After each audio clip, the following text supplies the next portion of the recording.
Wake up, detective. There's a body in a tree, and you are the only one who can figure out why. It's your job to case the scene, question witnesses, interrogate suspects, and... No, wait a minute. None of that is actually your job. Your actual job is just to solve the murder, so as long as you figure out who killed the guy, you can be as stoic and silent or as shy and nervous as you want. I mean, do you really need to talk to every single person you see and ask them about their life story? Like what? It's not like you have amnesia. It's not like you have amnesia or something. You realize you have no memory of... Well, whatever the case, let's close our mouths and find out how many people you actually have to talk to beat Disco Elysium. Let's go over the rules. Rule number 1. Talk to as few people as possible. Our goal is to beat the game with as few interlocutors as possible. Once someone has been spoken to, we're free to speak to them again as much as we want. But what exactly counts as talking to someone? Well, rule number 2. Talking to someone counts when we speak to them, not when they speak to us.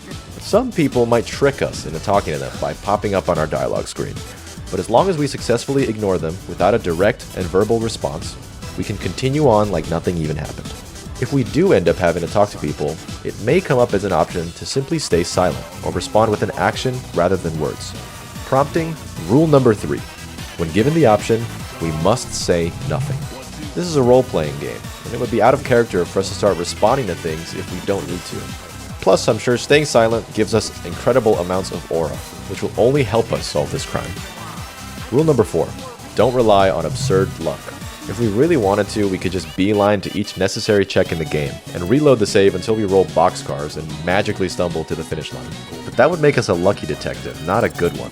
Our primary goal is minimizing interlocutors, but our secondary goal is minimizing luck. And finally, rule number 5. No game overs. There are technically multiple endings available for the detective, but to be specific and prevent the instant death Lightbulb strategy, we must deduce the culprit to properly finish the challenge, not end the game in any other way. And that's it. Simple, right? There are 88 interactable characters in Disco Elysium, but how many do you think are essential? Leave your guess in the comments and I'll bet you one subscribe that I can do better than you think.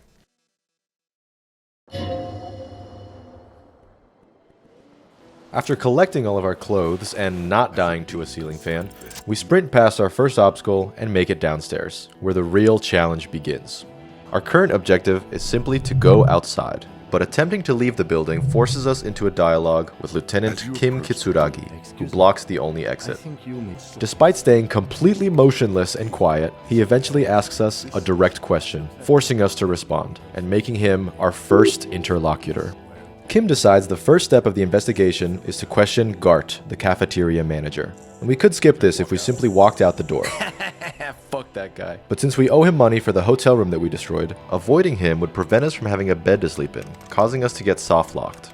Plus, if we stay now and talk to him, we can threaten to arrest him, which lets us reduce what we owe down to 30 real, which is low enough that we could try to achieve it without asking anyone else for help. This is our first main hurdle, as without a place to sleep, we cannot move on to day 2. To pay for our room, we take the thought Hobocop, which after 4 hours of thinking will let us maximize profits from turning in trash bottles into the trash bottles machine. Before we can go scavenging for trash, we need to find a way to pass 4 hours without talking to more people.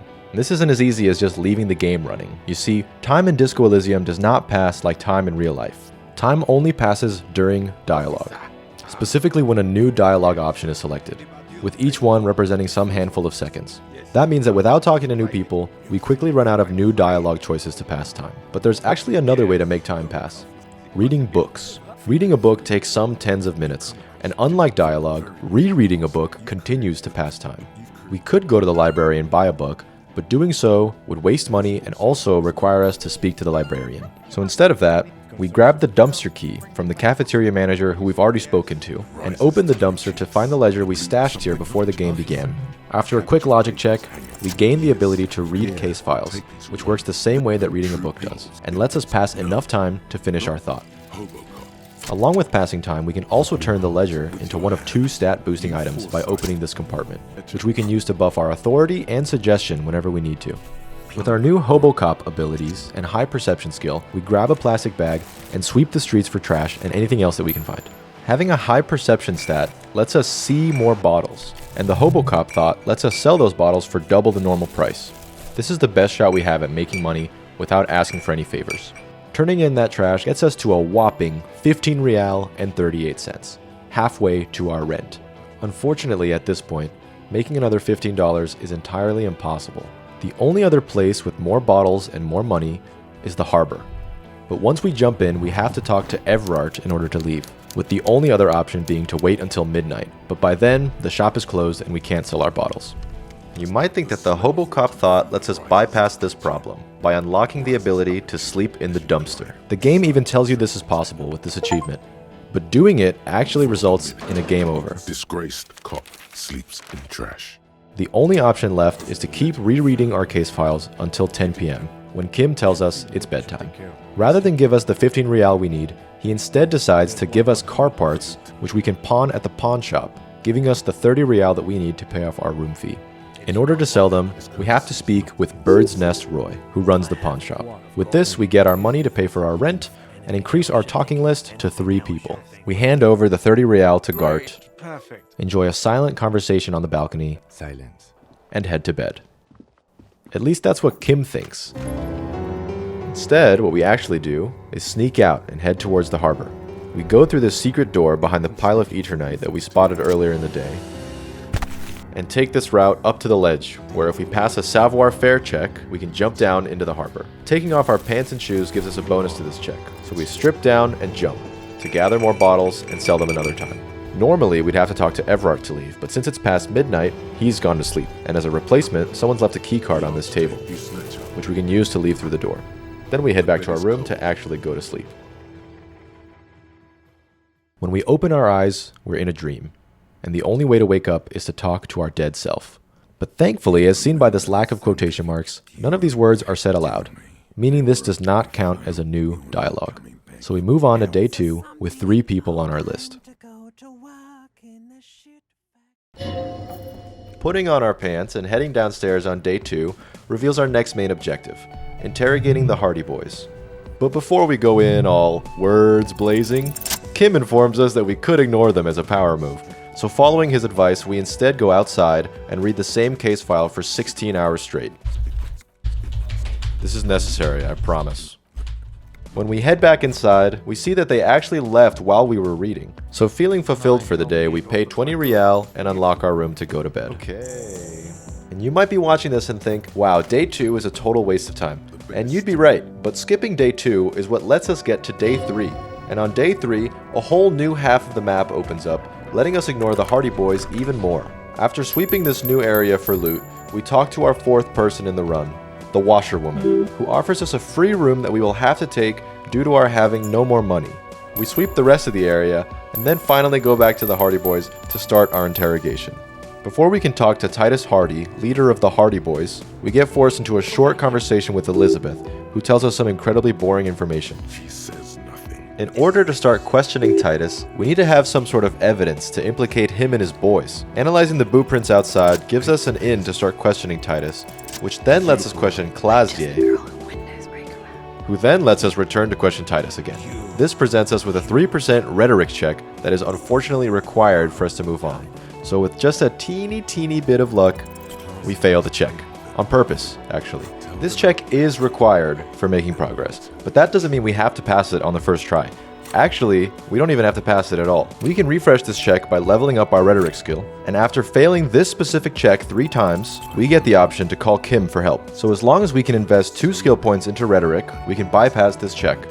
But our skill cap for intellect this run is 1, so how is that possible? Well, in previous runs, we went outside to find these cigarettes on the floor, which temporarily raised our skill cap for intellect to 2. This would allow us to invest 2 skill points into rhetoric and fail the check 3 times to unlock Kim's help. But this run, our stats are different, and our electrochemistry is too low to even notice the cigarettes on the ground, which is something that I forgot to account for when starting the run. The only other way to get cigarettes is to buy them from the cashier, which requires us to talk to another person. With our skill cap locked at 1, we can't spend more than 1 point to refresh the check, meaning that we can't fail it 3 times to get Kim's help to make progress. Unless some sort of heavenly miracle dropped a cigarette into our hands, letting us raise our skill cap, this run is unfortunately a failure. is what would have happened if God didn't hear our pleas and bring us something far more addicting than any cigarette. Going out back to the hanged man presents us with an 8% chance to inspect the body, which if done properly would refresh Titus's rhetoric check by giving it a bonus modifier. There are multiple bonus modifiers for this check that come from finding this key, breaking this door, or finding the bullet in the hanged man. But these either require talking to more people or godly luck. With everything on the line, we throw our dice, make a quick prayer, and get a critical success. 2 6s that are enough to beat any check. All that's left is to shoot the body down, start digging in his brain, and we find the bullet that actually killed him. We retry the check using a skill point to fail the check a second time, and then show Titus the bullet to unlock the bonus modifier, which lets us fail the check a third time. Kim gives us an opening, which we seize to single out Angus, adding him to our list and learning that the Hardy Boys were not responsible for the murder.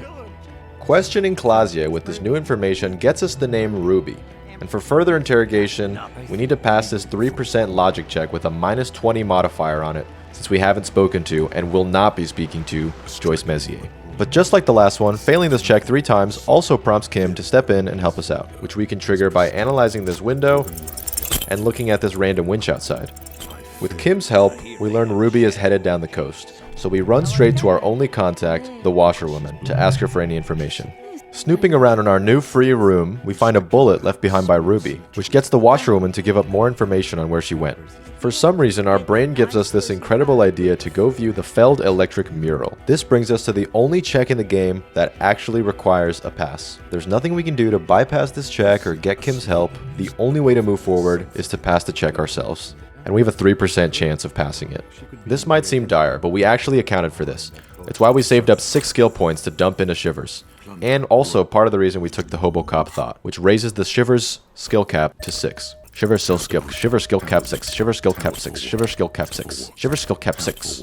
In total, this gives us a 34% chance of passing the check, and on the last of our 7 attempts, we still fail. This leaves us with no other choice but to go out on a date with Lillian the Net Picker. We read our newly found alphabet book until 10 p.m. and then send Kim off to bedtime so we can sneak out on a date without him. Doing so gets us a cool sword, but more importantly refreshes the Feld Electric Shivers check with a +3 modifier, which we succeed the next morning to deduce that Ruby, our next suspect, is within the building. She's down there. We pass this check to teleport to the top of the building, and then open the door for Kim from the inside. Further in this basement cave, we find Ruby, who greets us with a brain skull melting device, and with our weak physique, we manage to easily succumb to it. We could try the silent route, which is to destroy the machine without saying any words, but this leads us down a line where we eventually have to talk to her anyway. So instead we take the easy route and let her go. But not before exchanging a few words to officially add her to our list. Reading Ruby's journal gives us enough information to clear her, but this leaves our trail of clues basically empty. Thankfully, when we return to town, a standoff has appeared, so we jump in the middle and yell specifically to only one person, Cordy, who we continue our entire conversation through. The way we handle this conversation dictates how many people behind us end up dying, and we try our best to keep everyone alive. Holy shit. But after taking a shot to the leg, things get messy, and we're given the most difficult choice in the game. Cordy appears behind Kim, ready to execute him. Option 1 is to scream out and warn him, but option 2 is to say nothing. And because of the rules we established for this challenge, we are required to sit there and let our partner, who saved us from talking to more people, our partner, who gave us the money for our rent, our partner, the first person we talk to in this life, we have to let Kim No. live. Behind you, there is no room for hesitation. The lieutenant turns around and fires. We can't let Kim die over some stupid vow of silence. If we did follow rule number 3, say nothing, we'd wake up talking to Kuno, which would conflict with rule number 1, minimize interlocutors. With this in mind, we yell out to Kim, who immediately handles the situation, and head to sleep to end day 4.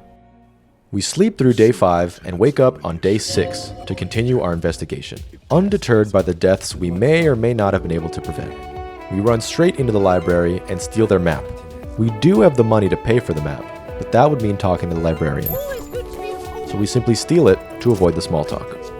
Going back to the crime scene lets us take another look at the window. and we can use our new map to deduce that the shot that killed the hanged man came all the way from the islet. To get there, we need to find a boat. So we run down to the fishing village and talk to the only boat owner in the area, Liliane, justifying our previous date.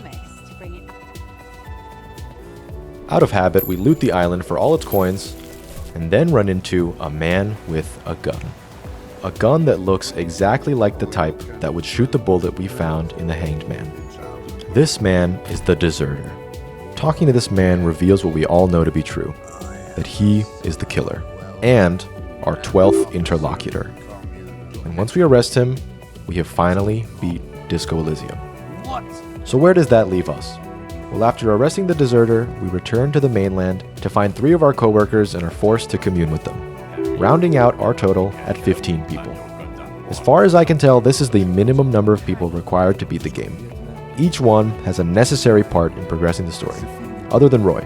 But to skip him, you'd need to find a way to make a bunch of money without talking to anyone else, and I truly believe that is impossible.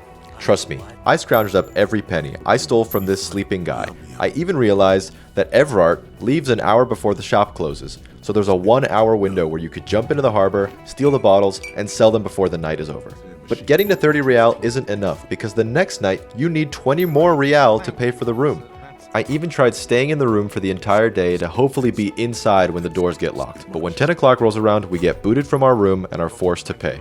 In any case, talking to Roy lets us buy a Heimdall t-shirt, which comes into play for the required Shivers check, so at least there's an extra upside to talking to him. The only thing I do know could be improved is the amount of luck required to finish this run. We passed an 8% chance to inspect the body, and I didn't want everyone to call me just a lucky guy, so I looked into it, and I realized there's a better way to get around this check. I showed you some alternate bonus modifiers for this check, which I said required luck or talking to more people. But it turns out I did not read this properly. You see, if I say I need you guys, then that means I'm talking to new people, right? I'm talking to Titus's boys. But if I said I need your guys, that would be me talking to Titus, not anyone else. I don't know what happened with this little letter. I must have misread it. I just assumed you had to talk to Titus's boys. But in fact you don't, and our perception is so high that this check is easy peasy. So there you have it, Disco Elysium with 15 people, and only a moderate amount of luck. Thank you for watching.